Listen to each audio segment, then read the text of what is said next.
Back my channel brown Riya.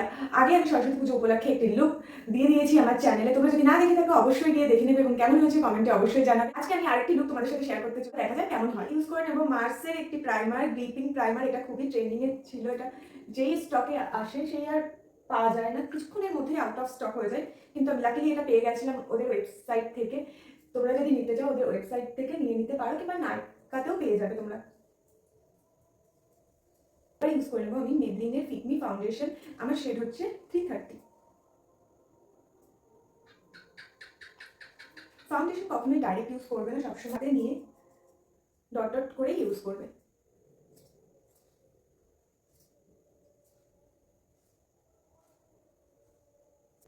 এরপরে আমি মার্সারি একটি ব্রাশ দিয়ে সেটাকে ব্লেন্ড করে নেব।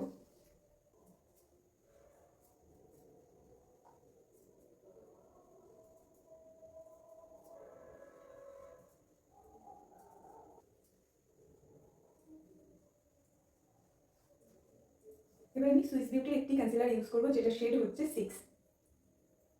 যেখানে যেখানে ডার্ক স্পট আছে এবং হাইলাইট পয়েন্টগুলোতে একটু একটু করে দিয়ে দেবো।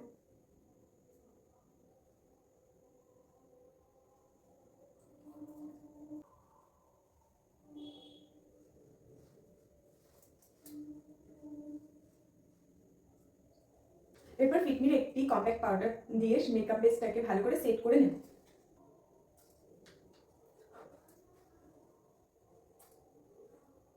আচ্ছা, এই কম্প্যাক্ট পাউডারটা শেড হচ্ছে ন্যাচারাল বাফ। মার্সের একটি আইশ্যাডো প্যালেট দিয়ে আই মেকআপটা করবো।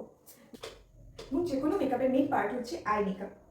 প্রথমে একটা হালকা ব্রাউন শেড নিয়ে আইলিডে করে হালকা করে ক্রিজটাকে ড্র করে নিতে হবে। আর এটা যে কোনো আই মেকআপের ফার্স্ট স্টেপ এটাই হবে।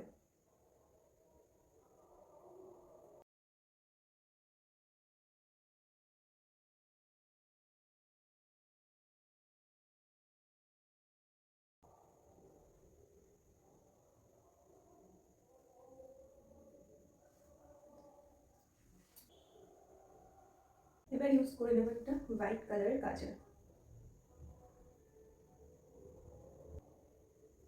ইউজ করবো নাইকার একটি লিপস্টিক, যেটার শেড নাম্বার হচ্ছে 12।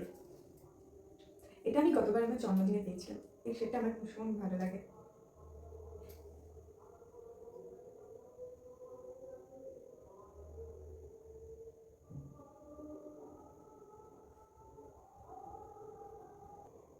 আমি ব্লাশার হিসাবে এই লিপস্টিকটাই ইউজ করে নেব।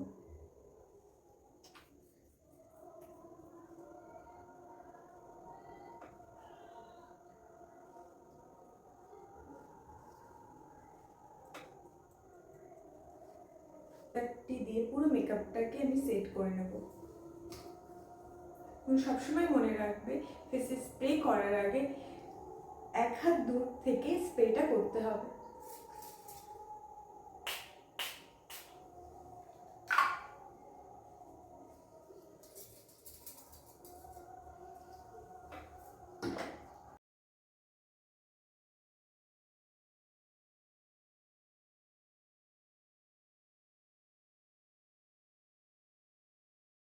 কেমন লাগলে এই লুকটা তোমাদের অবশ্যই জানিও কমেন্ট সেকশনে, এবং লাইক করো, ভালো লাগলে সাবস্ক্রাইব করো।